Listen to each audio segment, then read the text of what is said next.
Hello and welcome to BikeSocial. I'm Michael Mann. This is Monteblanco and I'm with Javier Beltran. Half, thanks for joining me. Michael.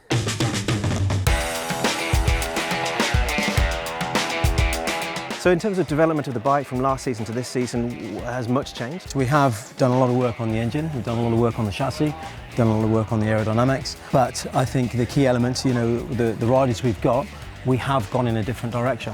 We've got the standard road bike, the CBR 1000RR SP. Yes. And to take that into Superstock form, is there much difference between that and that? The SP2 is our base machine for our Superstock and for our Superbike. Yeah. So main changes, if you like, on the engine, head, pistons and so on, and a lighter all-round package. The bike's stripped down, rebuilt, so we've got the HRC kit ignition and everything on there, the Kropovich exhaust system on it, Yeah. Öhlins rear shock, Öhlins internals, bespoke bodywork, and that's there, your base of your machine. It's clocked in at scales at about 175 kilos and 207, 208 horsepower. Tell me the difference between the Superstock bike and the Superbike. So really, with our Superbike, it starts off life literally as the SP2. Yeah. All right, okay, that's the SP, but it starts off life as the SP2. Stripped right down, engine, throttle bodies, airbox. Okay. That's it. Everything else bespoke. From an Öhlins suspension, front and rear, a GPMS swinging arm. Yes. A Kropovich full titanium exhaust system, bespoke bodywork carbon fibre, bespoke subframe, low centre of gravity fuel tank, and then a wire harness and everything to suit. Well, look, there's an empty racetrack there. The sun's shining. There's a bike. Can I have a go? Why not? We'll start you off on the road bike, shall we?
So, first up, I got an opportunity to ride the Fireblade, the standard road bike. Now, I'm fairly familiar with it. I'd had one as a long-term loan bike for a year, and I've been able to ride it on track and spent a bit of time with it on road too, so I was fairly familiar with it as a road bike. But on track at Monteblanco, a circuit I'd not been to before, I was able to bed myself in quite nicely.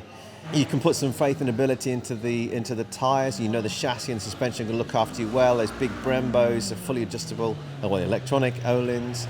It's got some great rider modes, engine braking ability, and so on. So it's great to benchmark it. against the Superstock bike. And I was able to take out the bike that Tom Neave will ride, and it's sort of in his settings. He's a little bit shorter, obviously a lot thinner than I am. I was told before going on the bike is they've managed to shave a load of weight, so it's taken it right down to about 174 kilos, and they've also managed to eke out another at least 10 horsepower, if not more. So it's up around the 207 brake horsepower mark by running it on the dyno at the Honda headquarters. It was a sensational experience. What their Superstock bike is, it gives you a whole host of power just all throughout the rev range, but it also allows you to run into corners a lot quicker because you're able to use the brakes a lot later. You're able to run a lot more corner speed. And my style of riding is, of course, nowhere near the likes of a professional rider, so I tend to run a lot more corner speed than braking, turning, getting the bike up and accelerating hard, using all of that power as the bike stood up. The Superstock bike has impressive corner speed and mechanical grip. The Pirellis heat it very, very quickly, so they give you a great sensation. The ability to kind of roll on and roll off with such confidence through the corners, without you haven't got that sort of interference with the electronics. They do look after you very, very well. The brakes, like I said, there's a very strong initial bite on the brakes, and it just takes that kind of road bike on a track day or a circuit just to a different level. It's like you're one step above, and you felt quite at home on it. It was a really enjoyable experience. It wasn't too harsh. And then we came to the Superbike, which has got an extraordinary amount of power. So you've gone up from 207 to about 230, 235, something like that. You're taking weight down from 174. You're probably shaving another 4, 5, 6 kilos off at least. The suspension, the chassis, and all of those extra differences between a Superstock and a Superbike. And it's like riding a completely different machine. So standard road bike to Superstock, there's less of a gap between Superstock to Superbike. It's very, very stiff. It's pitched quite far forward. I was riding the bike that Andrew Irwin had been riding earlier that day, so it's completely set up to his specification. But the sensation of being able to adjust your brain to that feeling of power, it revs so fast. And even when you get up to like 11, 12,000, the thing's screaming below you. You're thinking you've got a split second to think, right, do I need another gear? No, all of a sudden there's like a whole different power band of it's like when you're playing on a computer game and you press the boost button and your car goes, so you're firing yourself out of a corner and you're getting up to the top of the rev range in third or fourth, and you've just got this extra shove in the back of power. It's so exciting. It's a difficult bike to ride fast.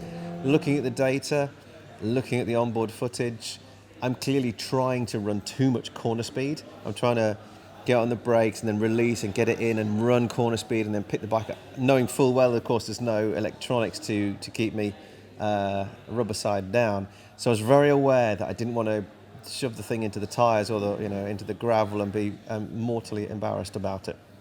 So knowing that there's no traction control to save me, I was very careful getting back on the power and using all of those horses from that 4-cylinder motor. And what was cool is actually I started to learn how to use the thumb brake a little bit as well, because you come out of the last corner onto the Monteblanco start-finish straight, which is long and it's slightly uphill, so you get weight transfer into the rear wheel. The front wants to come up. Andrew Irwin uses a thumb brake below the left-hand bar, and I began to play around with that a little bit. Again, after the session, the guy was telling me, Andrew's crew chief, was telling me that I wasn't exerting enough pressure on it to make much of a difference, but for me, I was scared of using all that power, using the full 230 plus horsepower and sort of balancing that front end, trying to keep it down at the same time, which, it messes with your head a little bit. What was also interesting is that I got to use the Pirelli slick tyre. In the second of my 2 sessions, they put a brand new rear tyre in. It was very, very hot in Monteblanco. The track was getting greasier, let's say, as the day progressed, as the heat rose. But it was still very, very awesome to ride on a superbike with slick tyres. Certainly when riding Andrew Irwin's superbike, one of the most significant parts of it was using the power in the corner. So when you're banked over, it's like the bike is not performing, like there's something wrong with it. It's like the throttle's stuck or there's some kind of incorrect mapping, because it doesn't work at lean. It does what it wants to do is it wants to lay all that power down, but only when it's upright, which kind of makes sense. Which is why when you look at the data trace of the data between the likes of Xavi Forres and myself you can see a big difference between what he does in terms of getting his braking over, getting the bike down, turn, and up so quickly in order for him to use all that power in a straight line. Whereas it wasn't until after the sessions where I saw my own data, I realised that was one of my issues. So as a result, I've got a newfound level of respect for anyone who races at that kind of level, be it Superstock or Superbike. Frankly, to be able to have the ability to harness that kind of power and that kind of machine is incredible, especially when you think about they're dicing around with 25, 30 other guys on similar machinery on circuits like Cavill Park, Alton Park, Knock Hill. It's sensational, and it's what makes that British Superbike series one of the best in the world.